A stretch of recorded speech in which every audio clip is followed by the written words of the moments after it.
ಮಾತಾಡಲಾಗಿದೆ. ಹಾಂ, ಬಂಧುಗಳೇ ನಮಸ್ಕಾರ. ನಾನು ಅರುಣ್ ಮಾತಾಡೋಣ. ಕರ್ನಾಟಕ ರಾಷ್ಟ್ರ ಸಮಿತಿ ಪಕ್ಷ ಪಾರ್ಟಿ ಸಂಘಟನಾ ಕಾರ್ಯದರ್ಶಿ ಹಾಗೂ ರಾಮನಗರ ಜಿಲ್ಲಾ ಉಸ್ತುವಾರಿ.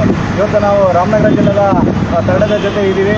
ಇಲ್ಲಿ ನಾವಿರುವಂಥದ್ದು ಪಂಚಾಯತ್ ಜಿಲ್ಲಾ ಪಂಚಾಯತ್ ಭವನ ರಾಮನಗರ. ನಾವು ಇವತ್ತು ಒಂದು ಕಾರ್ಯಕ್ರಮದ ನಿಮಿತ್ತ ನಾವು ನಗರದಲ್ಲಿದ್ವಿ, ಅಂದರೆ ನಾನು ರಾಮನಗರದಲ್ಲಿದ್ವಿ. ಮಾನ್ಯ SP ಅವರಿಗೆ ಕರ್ನಾಟಕ ಲೋಕಾಯುಕ್ತಕ್ಕೆ ಒಂದು ಮನವಿ ಪತ್ರವನ್ನು ಕೊಡಬೇಕಾಯಿತು. ಆ ಸಂದರ್ಭದಲ್ಲಿ ನಮ್ಮನ್ನು ಗಮನಿಸಿದಂಥ ಒಂದಷ್ಟು ಅತಿಥಿ ಶಿಕ್ಷಕರು ಇವರು ಒಂದು 3 ಜನ ನಮ್ಮನ್ನು ಕಾಂಟ್ಯಾಕ್ಟ್ ಮಾಡಿದ್ರು. ನಮ್ಮದೇನೋ ಸಮಸ್ಯೆ ಆಗಿದೆ ಅಂತ ಹೇಳಿದ್ರು. ಇವ್ರದ್ದೇನಪ್ಪ ಆಗಿದೆ ಅಂತ ಹೇಳಿದ್ರೆ, ಮಾಗಡಿಯಲ್ಲಿರುವಂಥ ತಿಪ್ಸಂದ್ರದ ಡಾಕ್ಟರ್ BR ಅಂಬೇಡ್ಕರ್ ವಸತಿ ಶಾಲೆಯಲ್ಲಿ ಕಳೆದ 9 ವರ್ಷದಿಂದ ಕೆಲಸ ಮಾಡ್ತಾ ಇರ್ತಾರೆ. ಕೆಲಸ ಮಾಡ್ತಾ ಇರುವಂಥದ್ದು ಅವರು ಕನ್ನಡ ಯಾವ ಸಬ್ಜೆಕ್ಟ್ ಟೀಚ್ ಮಾಡ್ತಿದ್ದೀರಿ ನೀವು? ಸೈನ್ಸ್. ಇವರು ವಿಜ್ಞಾನ ಸೈನ್ಸನ್ನು ಟೀಚ್ ಮಾಡ್ತಾ ಇರ್ತಾರೆ. ಇವರು ಕನ್ನಡ ಮತ್ತು ಇನ್ನೊಬ್ಬರು ಇವರ ಒಂದು ಶ್ರೀಮತಿಯವರು ಇಂಗ್ಲೀಷ್ ಸಬ್ಜೆಕ್ಟನ್ನು ಟೀಚ್ ಮಾಡ್ತಾ ಇರ್ತಾರೆ. ಸೊ ಇವ್ರಿಗೆ ಕೋರ್ಟ್ ಆದೇಶ ತಡೆ ಇದ್ರೂ ಕೂಡ ಇವರಿಗೆ ಯಾವುದೇ ರೀತಿಯ ಕಾರಣಗಳನ್ನು ಕೊಡದೆ ಏಕಾಏಕಿ ಅವರ ಒಂದು ಕೆಲಸದಿಂದ ವಜಾಗೊಳಿಸಿ ಆ ಒಂದು ಸ್ಥಾನಕ್ಕೆ ಅವರಿಗೆ ಬೇಕಾಗಿರುವಂಥ ಒಂದಷ್ಟು ವ್ಯಕ್ತಿಗಳನ್ನು ತೆಗೆದುಕೊಳಿಸ್ಕೊಂಡಿದ್ದಾರೆ. ಹಾಗಾಗಿ ನಮಗೆ ಸಂಬಂಧಪಟ್ಟ ಅಧಿಕಾರಿಗಳ ಜೊತೆ ಒಂದಷ್ಟು ಮಾತಾಡೋಣ, ಒಂದಷ್ಟು ಯಾವ ಕಾರಣಕ್ಕಾಗಿ ಇವರು ಯಾವ ಒಂದು ಕೆಲಸದಿಂದ ವಜಾ ಮಾಡಿದ್ದಾರೆ ಅನ್ನೋ ಒಂದು ಮಾಹಿತಿಗಳನ್ನು ಕೇಳಬೇಕು. ಸೊ ಅದಕ್ಕಿಂತ ಮುಂಚಿತವಾಗಿ ಇವ್ರಿಗೆ ಏನಾಗಿತ್ತು, ಎಷ್ಟು ದಿನದಿಂದ ಕೆಲಸ ಮಾಡ್ತಿರು ಅಂತ ಅಲ್ಲಿ ಕೆಲಸ ಮಾಡ್ತಿದ್ದಂಥ ಸಿಬ್ಬಂದಿಗಳನ್ನೇ ಮಾತಾಡ್ಸೋಣ. ನಿಮ್ಮ ಹೆಸರು ಏನಿದ್ರೆ? ಮುಂದೆ ಬರ್ರಿ. ಅಜಯ್ ಅವರೇ, ನೀವು ಎಷ್ಟು ದಿನದಿಂದ ಕೆಲಸ ಮಾಡ್ತಾ ಇದ್ರಿ? ಯಾವ ಕಾರಣಕ್ಕಾಗಿ ತೆಗೆದಿರ್ಬೋದು? 6.5 ವರ್ಷದಿಂದ ಸರ್ ಅಲ್ಲೇ ಸಂಸ್ಥೆ ಮಾಡ್ತಾ ಇದ್ವಿ. ಬಟ್ ಕಾರಣನೇ ಹೇಳ್ತಾ ಇರಲಿಲ್ಲ ಸರ್ ಅವರು. ಸುಮ್ಮನೆ ಈಗ ಇರ್ರೆಗ್ಯುಲರ್ ನೀವೆಲ್ಲ ಅಂತ ಹೇಳ್ಬಿಟ್ಟು ನಮ್ಮನ್ನೆಲ್ಲರೂ ಕೆಲಸದಿಂದ ಕಲಿಸಿದ್ದಾರೆ ಸರ್. ಬಟ್ ಈಗಲೂ ಅಟೆಂಡೆನ್ಸ್ ಮತ್ತು ಬಯೋಮೆಟ್ರಿಕ್ ಅದೆಲ್ಲ ತೆಗೆದು ನೋಡಿದ್ರೆ ಪ್ರತಿಯೊಂದರಲ್ಲಿ ಯಾವುದೇ ಅಟೆಂಡ್ ಆಗಿದ್ದೀವಿ.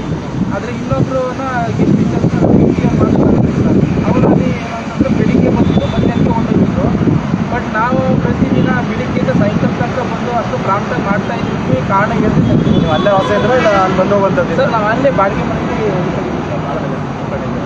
ಓಕೆ. ಮತ್ತು ಇವ್ರು ಹೇಳ್ತಾರೆ, ಇವರು ಬೋಧನೆ ಮಾಡ್ತಾ ಇರುವಂಥ ಟೀಚ್ ಮಾಡ್ತಾ ಇರುವಂಥ ಸಬ್ಜೆಕ್ಟ್ಗಳಲ್ಲಿ ಪ್ರತಿಶತ 100% ರಿಸಲ್ಟ್ ಇದ್ದರೂ ಕೂಡ ಇವರು ತೆಗೆದಿದ್ದಾರೆ ಅನ್ನೋ ಒಂದು ಮಾಹಿತಿ ಪಡ್ತಾಯಿದ್ರು. ಹಾಗಾಗಿ ಈ ಒಂದು ವಸತಿ ಶಾಲೆ ಸಮಾಜ ಕಲ್ಯಾಣ ಇಲಾಖೆಗೆ ಒಂದು ಬರುವಂಥ ಕಾರಣದಿಂದಾಗಿ ನಾವು ಇಲ್ಲಿನ ರಾಮನಗರ ಜಿಲ್ಲಾ ಸಮಾಜ ಕಲ್ಯಾಣ ಇಲಾಖೆಯ ಜಂಟಿ ನಿರ್ದೇಶಕರನ್ನು ನಾವು ಭೇಟಿ ಮಾಡಿ ಇವ್ರಿಗೆ ಮಾಹಿತಿಗಳು ಗೊತ್ತಿರುತ್ತೆ, ಗೊತ್ತಿಲ್ಲ ಅಂದರೂ ಕೂಡ ಇವರು ಈ ಥರಕ್ಕೆ ಹಿಂಗಾಗಿದೆ ಅನ್ನೋ ಒಂದು ಮಾಹಿತಿಗಳನ್ನು ಕೊಟ್ಟು ಒಂದಷ್ಟು ಕಾರಣಗಳನ್ನು ತಿಳ್ಕೊಳ್ಳೋಣ.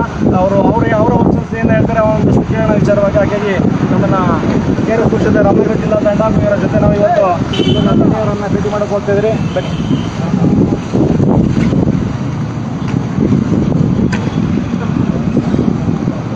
ಇವರು ಆಲ್ಮೋಸ್ಟ್ 9 ವರ್ಷದಿಂದ ಕೆಲಸ ಮಾಡ್ತಿದ್ದಾರೆ. ಇವ್ರಿಗೆಲ್ಲ ಒಂದು 15,000 ರೂಪಾಯಿ ಸಂಬಳ ಇರಬೇಕು. ಇವ್ರಿಗೆ ಏಕಾಏಕಿಯಾಗಿ ಇವರು ಕೆಲಸದಿಂದ ವಜಾ ಮಾಡಿದ್ರೆ ಇವರ ಜೀವನೋಪಾಯಕ್ಕಾಗಿ ಯಾವ ಕೆಲಸಗಳನ್ನು ಇವರು ಆಯ್ಕೆ ಮಾಡ್ಕೊಳ್ಬೇಕು. ಹಾಗಾಗಿ ಇವರೇನಾದರೂ ನಿಜವಾಗ್ಲೂ ಅವರ ಒಂದು ಸರಿಯಾದ ರೀತಿಯಲ್ಲಿ ಕೆಲಸ ಮಾಡ್ತಿಲ್ಲ ಅಂದರೆ ಇವ್ರಿಗೇನಾದರೂ ಮುಂಚಿತವಾಗಿ ಒಂದಷ್ಟು ನೋಟಿಸ್ಗಳನ್ನು ಕೊಟ್ಟು ನೀವು ತಿದ್ಕೊಳ್ಬೇಕು ಅನ್ನುವಂಥದ್ದು ಅದು ಇಲಾಖೆಯ ನಿಯಮ. ಆದರೆ ಯಾವುದನ್ನು ಮಾಡ್ತಾನೆ ಇವರು ಏಕಾಏಕಿ ಕೆಲಸದಿಂದ ವಜಾ ಮಾಡಿರುವಂಥದ್ದು ಇದೊಂಥರ ಅಕ್ಷಮ್ಯ ಅಪರಾಧ ಅಂತ ಹೇಳ್ಬೋದು.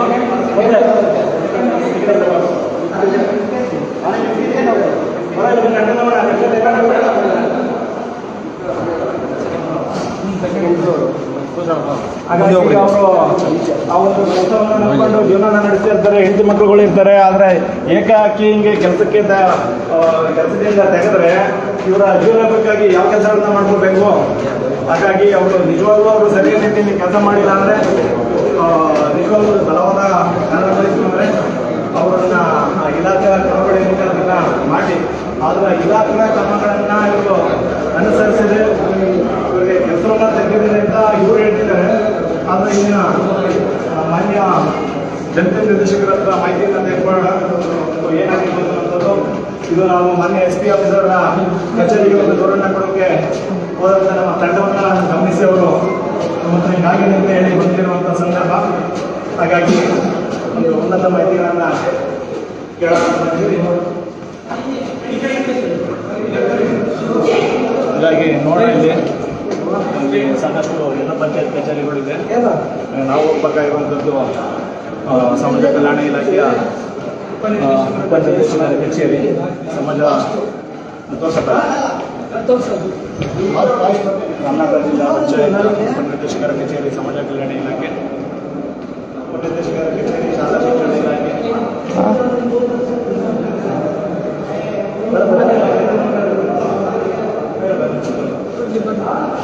ಸೊ ಹಾಗಾಗಿ ನಾವು ಇರುವಂಥದ್ದು ರಾಮನಗರ ಜಿಲ್ಲಾ ಪಂಚಾಯತ್ ಉಪನಿರ್ದೇಶಕರ ಕಚೇರಿ ಸಮಾಜ ಕಲ್ಯಾಣ ಇಲಾಖೆಯ ಅಲ್ಲಿ ಸಿಬ್ಬಂದಿಗಳಿಗೆ ಸಮಯ 2 ಹೊತ್ತಾಗಿದೆ, ಮುಖ್ಯಪಟ್ಟ ಸಮಯ ಎಲ್ಲ ಮುಗಿದಿದೆ. ನೋಡೋಣ ಅಲ್ಲಿ ಮಾಹಿತಿ ಏನು ಹೇಳ್ತಾರೆ, ಏನಾಗಿರ್ಬೋದು ಅನ್ನೋದ್ರ ಬಗ್ಗೆ ಇಲ್ಲಿನ ಸಮಾಜ ಕಲ್ಯಾಣ ಇಲಾಖೆಯ ಉಪನಿರ್ದೇಶಕರನ್ನು ಕೇಳೋಣ.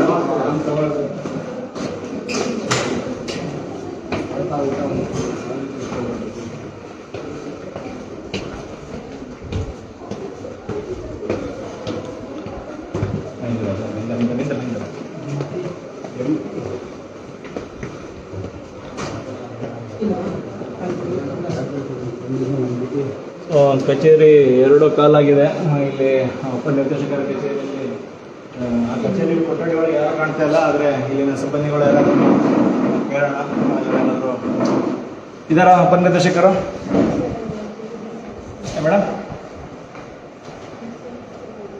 ಇಲ್ಲೇ ಡಿ ಸಿ ಆಫೀಸ್ಗೆ ಎಷ್ಟೊತ್ತು ಇವತ್ತು ಬಂದಿದ್ರೆ ಕಚೇರಿಗೆ ಹೇಗೆ ಮೇಡಮ್? ಬಂದಿದ್ದೆ ಸರ್, ಬಂದಿದ್ದು ಡಿ ಸಿ ಆಫೀಸ್. ಎಷ್ಟು ಗಂಟೆಯಿಂದ ಎಷ್ಟು ಗಂಟೆ ಗಂಟಿದ್ರು ಸರ್? ಮಾರ್ನಿಂಗ್ 10 ಎಲ್ಲ ಬಂದಿದ್ದೆ.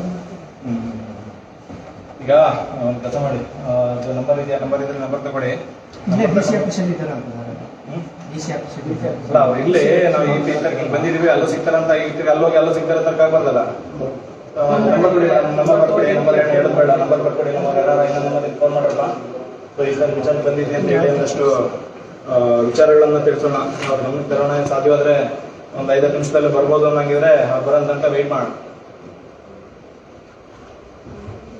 ಅಲ್ಲ ಇಲ್ಲಿ ಫೋನ್ ಮಾಡಿ ಅಂತ ಬಂದಂತೆ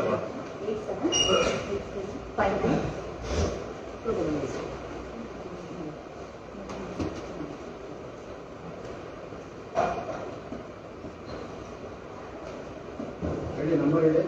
ಇಲ್ಲಿ ಕೊಡಿ.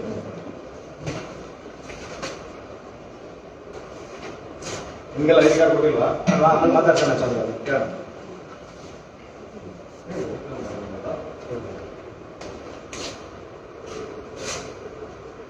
ಚಂದ್ರ ಫೋನ್ ಮಾಡಿದ್ದು ಶಿವಕುಮಾರ್ ಅಂತ ಉಪನಿರ್ದೇಶಕರು.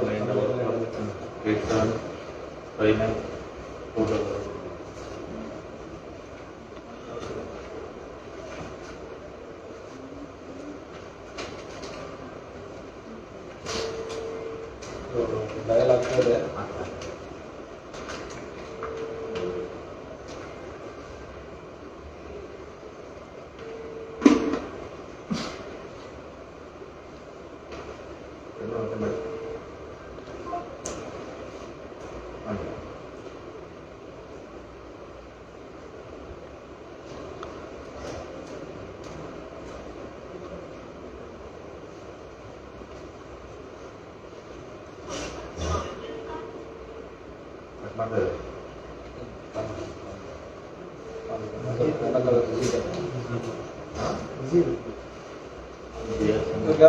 ಮೊಮೆಂಟ್ ರಿಜಿಸ್ಟರ್ ಯಾರು ಮೇಂಟೈನ್ ಮಾಡ್ತೀರಾ ಮೇಡಮ್?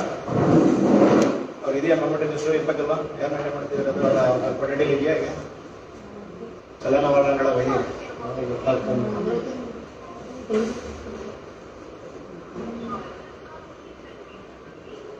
ನೀವು ಮಾಡಬೇಡಿದ್ರೆ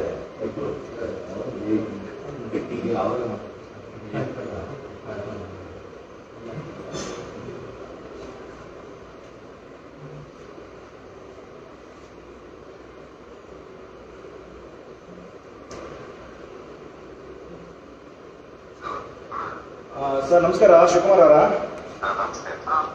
ಸರ್ ನಾನು ಅರುಣ್ ಕುಮಾರ್ ಯಜಮಾನಗೌಡ ಅಂತ ಹೇಳಿ KRS ಪಕ್ಷ ರಾಜ್ಯ ಸಂಘಟನಾ ಕಾರ್ಯದರ್ಶಿ. ಇಲ್ಲಿ ನಮ್ಮ ರಾಮನಗರ ಜಿಲ್ಲಾ ತಂಡದ ಕೂಡ ಇದ್ದೀವಿ. ಸರ್ ನಾವು ಇವತ್ತು ಒಂದು ಯಾವುದೋ ಕಾರ್ಯಕ್ರಮದ ನಿಮಿತ್ತ ನಾವು SP ಕಚೇರಿಗೆ ಹೋಗಿದ್ವಿ, ಅಂದರೆ ಲೋಕಾಯುಕ್ತ SP ಕಚೇರಿಗೆ.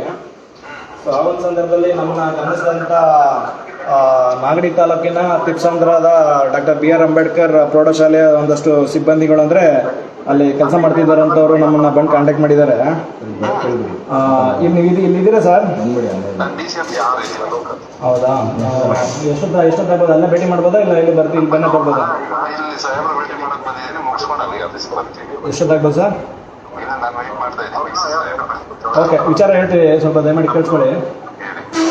ಇಲ್ಲಿ ಒಂದು ಮೂರು ಸಿಬ್ಬಂದಿಗಳು ಆ ಒಂದು ಶಾಲೆಯಲ್ಲಿ ಕಳೆದ 4-5 ವರ್ಷ ಅಥವಾ 9 ವರ್ಷಕ್ಕಿಂತ ಹೆಚ್ಚು ಸಂದರ್ಭದಲ್ಲಿ ಕೆಲಸ ಮಾಡಿದಂಥ ಸಿಬ್ಬಂದಿಗಳು ಅವರು ಬೋಧಿಸಿದಂಥ ಸಬ್ಜೆಕ್ಟ್ಗಳು ಬಂದು ಕನ್ನಡ, ಇಂಗ್ಲೀಷು ಮತ್ತು ಇನ್ನೊಂದು ಯಾವುದಪ್ಪ ಸೈನ್ಸ್ ಸಬ್ಜೆಕ್ಟನ್ನು ಬೋಧಿಸ್ತಾ ಇರುವಂಥವ್ರು ಅವರು ಏಕಾಏಕಿ ಕೋರ್ಟ್ ಒಂದು ಆದೇಶ ಇದ್ರೂ ಕೂಡ ಆದೇಶವನ್ನು ತಿರಸ್ಕರಿಸಿ ಅವನ ಕೆಲಸದಿಂದ ವಜಾ ಮಾಡಿರುವಂಥದ್ದು ನಿಮಗೆ ಮಾಹಿತಿ ಬಂದಿದೆ ಸರ್?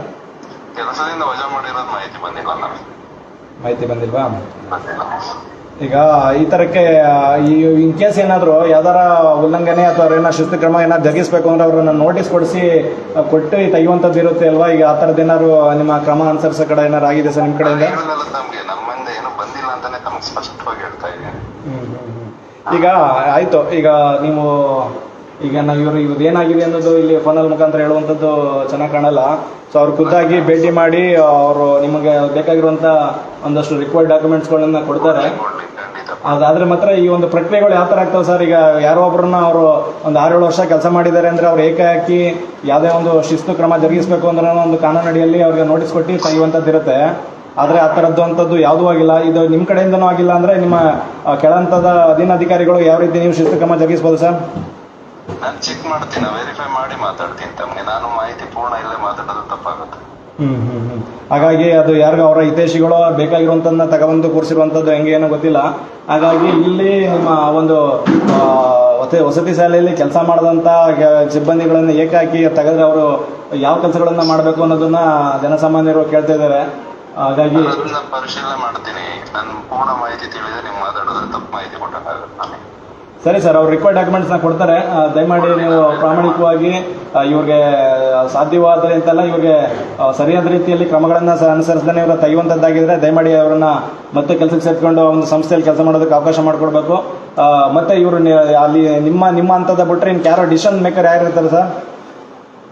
ನಾನು ಚೆಕ್ ಮಾಡ್ತೀನಿ ಅದೇನಾಗಿದೆ ಎತ್ತಾಗಿದೆ ಅಂತ ಹೇಳಿದ್ರೆ ಹೆಡ್ ಆಫೀಸ್ನವ್ರು ಇರ್ತಾರೆ. ಅಲ್ಲಿ ಹೆಡ್ ಆಫೀಸ್ನವ್ರು ತಾವು ಭೇಟಿ ಮಾಡೋರಂತ ಹೇಳ್ತೀನಿ. ಆ ತಲೆನಲ್ಲಿ ದಯಮಾಡಿ ಇವ್ರಿಗೆ ನ್ಯಾಯವನ್ನು ಒದಗಿಸಬೇಕು. ಅವರು ನಮಗೇನು ಕಂಪ್ಲೇಂಟ್ ಕೊಡಲೇಬೇಕು ಅಂತ ಬಂದಿರಲಿಲ್ಲ. ಅಲ್ಲಿ ನಮ್ಮ ಕಂಡಕ್ಕಾಗಿ ಇಲ್ಲ ಇವ್ರ ಹತ್ರ ಹೋದ್ರೆ ಒಂದಷ್ಟು ನ್ಯಾಯ ಸಿಗುತ್ತೆ ಅನ್ನೋ ಒಂದು ಕಾರಣಗಳನ್ನ ಇಟ್ಕೊಂಡು ಹೇಳಿದ್ದಾರೆ. ಹಾಗಾಗಿ ನಾವು ನಮ್ಮ ಜಿಲ್ಲಾ ಸಮಿತಿಯ ಪರವಾಗಿ ನಿಮ್ಮ ಗಮನಕ್ಕೆ ತರ್ತಾ ಇದ್ವಿ.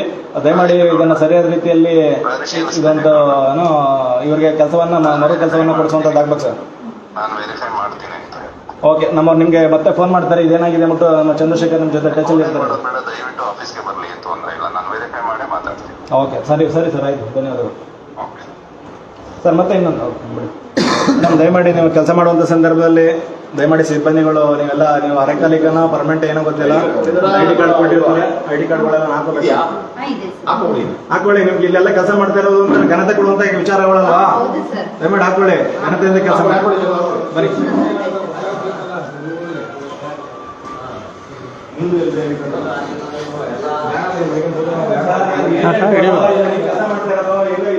ಶಿಕ್ಷಣ ಇಲಾಖೆಯಲ್ಲಿ ಬೇರೆಯವ್ರು ಏನು ಕೇಳೋದು ನಾವು? ಕಾನೂನು ಪಾಲನೆ ಮಾಡೋದು ತಿಂತ ಹೇಳ್ಕೊಡೋದು ಏನು ಮಾಡ್ತಾ ಇರೋದು ನೀವು? ನೋಡಿ ಬಂಧುಗಳೇ, ಇವರು ಹೇಳ್ತಾ ಇದಾರೆ ಇದ್ರ ಬಗ್ಗೆ ಮಾಹಿತಿ ಗೊತ್ತಿಲ್ಲ ಅಂತ ಹೇಳ್ತಿದ್ದಾರೆ. ಚಂದ್ರು, ಅಲ್ಲಿ ನಮ್ಮ ಶಿವಕುಮಾರ್ ಅವರು ಗಿರಿಯವರು ಹೇಳಿದ್ರು ಏನಂತ, ನಾನು ಮಾಹಿತಿ ಇಲ್ಲ ಅಂತ. ಆದ್ರೆ ಇವರು ಸಾಕಷ್ಟು ಬಾರಿ ಬಂದು ಕಂಪ್ಲೇಂಟ್ಗಳು ಬೇಕು ಅಂತ ಹೇಳ್ತಾರೆ. ಈ ತರ ದೊಡ್ಡ ಮಟ್ಟದಲ್ಲಿ ಕೆಲಸ ಮಾಡುವಂತ ಅಧಿಕಾರಿಗಳು ಇಷ್ಟೊಂದು ಬೇಜವಾಬ್ದಾರಿತನ ಈ ತರ ಸುಳ್ಳುಗಳನ್ನ ಹೇಳಿದ್ರೆ ನೀವೇನ್ ಸಾಧನೆ ಮಾಡ್ಕೊಟ್ಟಿದ್ದೀರಾ? ಮಾತಾಡೋದು ಲೈವ್ ಆಗಿದಿಲ್ಲ ಬಿಡಿ, ಅದೇ ಕೇಳ್ಬೇಕು. ಅವ್ರು ಮಾತಾಡಿರುವಂತದ್ದು ಇಲ್ಲ ಅಂತ ಹೇಳಿದ್ದಾರೆ. ಆದ್ರೆ ಯಾವ ಕಾರಣಕ್ಕಾಗಿ ಇವರು ಏನ್ ಸಾಧನೆ ಮಾಡಕ್ಕಾಗಿ ಈ ತರ ಸುಳ್ಳುಗಳನ್ನ ಹೇಳ್ಕೊಂಡು ಈಗ ಬಂದಿರುವಂತದ್ದು ಗೊತ್ತಿಲ್ಲ ಅಂತ ಹೇಳ್ತಾರಲ್ಲ. ಅಂದ್ರೆ ಮುಸ್ಲಿಂ ಅವರು ಏನೋ ಯಾವ್ದಾರ ವಿಚಾರಗಳಲ್ಲಿ ಶಾಮೀಲಾಗಿರ್ಬೇಕು ಅಂತ ಅನಿಸ್ತಾ ಇದೆ. ಚಂದ್ರು, ಇದನ್ನ ನೀವು ಹ್ಯಾಂಡಲ್ ಮಾಡ್ಬೇಕಿಲ್ಲ. ಇದೇನಾಗಿದೆ ಅಂದ್ಬಿಟ್ಟು ಕಾರಣಕ್ಕೆ ಯಾವ ಒಂದು ನಿಯಮಗಳಲ್ಲಿ ಇವ್ರ ಹೇಳೋದು, ಇವ್ರ ಮೇಲೆ ಅವ್ರು ಹೇಳೋದು. ಈಗ ನೋಡಿದ್ರೆ ನಿಮ್ಮ ಮುಂದೆ ನಾವು ಮುಟ್ಟೆ ಇಲ್ಲ ಅಂತ ಹೇಳ್ತಾರೆ. ಮುಟ್ಟೆ ತಗ್ಸ್ಬಿಟ್ಟು ಎಷ್ಟು ಜನ ನಾವು ಎಷ್ಟು ಸಾರಿ ಬಂದಿದ್ದೀವಿ ಅಂತ ಒಂದ್ಸಾರಿ ಹೇಳ್ತಾರೆ, ಎಷ್ಟು ಸಾರಿ ಬಂದಿದ್ದೀವಿ ಅಂತ ನೋಡಿ ಹೇಳಿ. ಮತ್ತೆ ನೀವು ಎಷ್ಟು ಬಾರಿ ಬಂದಿದ್ದೀರಿ? ಒಂದು 5-6 ಬಾರಿ ಬಂದಿದ್ದೀವಿ. ಒಂದು 3ನೇ ತಾರೀಕಿನ ಈಚೆಗೆ ನೋಡಿ, ಅಧಿಕಾರಿಗಳು ಎಷ್ಟು ಪ್ರಾಮಾಣಿಕವಾಗಿ ಕೆಲಸ ಮಾಡ್ತಾರೆ. ಅದರಲ್ಲಿ ಸಮಾಜ ಕಲ್ಯಾಣ ಇಲಾಖೆಯಲ್ಲಿ ನೊಂದಂತ ಒಂದು ಜನಗಳಿಗೆ ಒಂದು ಆಶಾದಾಯಕವಾಗಿರ್ಬೇಕಾದಂಥ ಒಂದು ಇಲಾಖೆ ಇವತ್ತು ಅವ್ರದೇ ನಿಗಮದಲ್ಲಿ ಅವರೇ ಒಂದು ಸಂಸ್ಥೆಯಲ್ಲಿ ಕೆಲಸ ಮಾಡ್ತಾ ಇದ್ದಂಥ ಒಂದು ಸಿಬ್ಬಂದಿಗಳು ಇವತ್ತು ನ್ಯಾಯವನ್ನು ಕೇಳ್ಕೊಂಡು ಬಂದಂಥ ಸಂದರ್ಭದಲ್ಲಿ ಬಂದೇ ಇಲ್ಲ ಅನ್ನುವಂಥ ಒಂದು ಬೇಜವಾಬ್ದಾರಿ ಉತ್ತರಗಳನ್ನು ಕೊಡ್ತಾರೆ. ನಮ್ಮ ಮಕ್ಕಳು ಚಿಕ್ಕವರು ದಯವಿಟ್ಟು ನಾವು ಒಂದು ಸ್ವಲ್ಪ ಅವಕಾಶ ಮಾಡಿಕೊಡಿ. ನಾನು ಹೋಗೋದು 7ವರೆಗೆ, ಬರೋದು 9ವರೆಗೆ. ನಮ್ಮ ಮಿಸಸ್ ಯಾಕೆ ಇಷ್ಟ ತೊಂದರೆ ಕೊಡ್ತಾ ಇದ್ದೀರಾ ಅಂತ ನಾನು ರಿಕ್ವೆಸ್ಟ್ ಮಾಡಿ ಕೇಳಿದ್ರು ಪರಿಶೀಲಿಸಿ ಒಂದು 15 ದಿನದಿಂದ ಪರಿಶೀಲಿಸ್ತಾನೆ ಅವರೇ. ಈಗ ನೀವು ಕೇಳಿದ್ರು ಅದೇ ಉತ್ತರ. ಈಗ ನೋಡಿ ಇವ್ರ ಗಮನಕ್ಕೆ ಬಂದು ಕಳೆದ ಒಂದು 10 ದಿನಕ್ಕಿಂತ ಹೆಚ್ಚು ಮುಂಚಿತವಾಗಿ ಗಮನಕ್ಕೆ ಬಂದಿದೆ. ಆದರೂ ಇವರು ಒಂಥರ ಅಲ್ಲಿಂದ ಎಸ್ಕೇಪ್ ಆಗುವಂಥ ವಿಚಾರಗಳನ್ನು ಹೇಳ್ಕೊಂಡಿದ್ದಾರೆ. ಹಾಗಾಗಿ ನಮ್ಮ ಜಿಲ್ಲಾ ಸಮಿತಿ ಜಿಲ್ಲಾಧ್ಯಕ್ಷರು ಗಂಗಾಧರ್ ಹಾಗೂ ಇಲ್ಲಿನ ಸ್ಥಳೀಯ ಪದಾಧಿಕಾರಿಗಳೆಲ್ಲ ಸೇರಿಕೊಂಡು ಇದನ್ನ ನ್ಯಾಯಯುತವಾಗಿ ವಿಲೇವಾರಿ ಅಂತ ನ್ಯಾಯಯುತವಾಗಿ ಅವರು ಈ ಬೇರೆಯವರು ಏನು ಕೆಲಸ ತಗೊಂಡಿದ್ದಾರೆ ಅದನ್ನು ಕೂಡ ನ್ಯಾಯಯುತವಾಗಿದೆಯಾ ಮತ್ತು ಆಗೋದಕ್ಕಿಂತ ಮುಂಚಿತವಾಗಿ ಇವರ ಗೌರವಯುತವಾಗಿ ಆ ಕೆಲಸದಿಂದ ಬೀಳ್ಕೊಡುವಂಥ ಕೆಲಸ ಆಗಬೇಕಾಯ್ತು.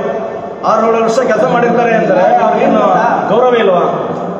ಕೆಲ್ಸಕ್ಕೆ ಹೋಯ್ತಲ್ಲ ಆಯ್ತಾ, ನಾವು ಹೊಟ್ಟೆಗೆ ಏನ್ ಮಾಡ್ಬೇಕು ಹೇಳಿ? ಈಗ 15 ದಿನದ ಸಂಬಳ ಇಲ್ವಲ್ಲ, ಈಗ ಏನ್ ಮಾಡ್ಬೇಕು ಸರ್ ನಾವು? ನಮ್ಮ ಜೀವನ ಮನೆಯಲ್ಲೆಲ್ಲ ಹೇಳ್ತಾರೆ. ಇವ್ರು ಹೇಳ್ತಾ ಇದ್ರು ಇಲ್ಲಿನ ಮಾಗಡಿ ಇವರು ಎಲ್ಲ ಡಿಪೆಂಡ್ ಆಗಿರ್ತಾರೆ. ನಮ್ಮ ಮನೇಲಿ ನನ್ನ ನಂಬ್ಕೊಂಡು ಡಿಪೆಂಡ್ ಆಗಿರ್ತಾರೆ. ಈ ರೀತಿ ತೆಗೆದ್ಬಿಟ್ರೆ ಈಗ ತಿನ್ನ ಅನ್ನ ಕಿತ್ಕೊಂಡಂಗಲ್ವ ಅದು? ಇವ್ರಿಗೆ ನ್ಯಾಯ ಸಿಗ್ಬೇಕು ಅಂತ ಹೇಳಿ ಅಲ್ಲಿನ ಸ್ಥಳೀಯ ಶಾಸಕರನ್ನು ಕೂಡ ಭೇಟಿ ಮಾಡಿ ಅಲ್ಲೂ ಕೂಡ ರೆಫರೆನ್ಸ್ ಆಗಿದ್ದಾರೆ.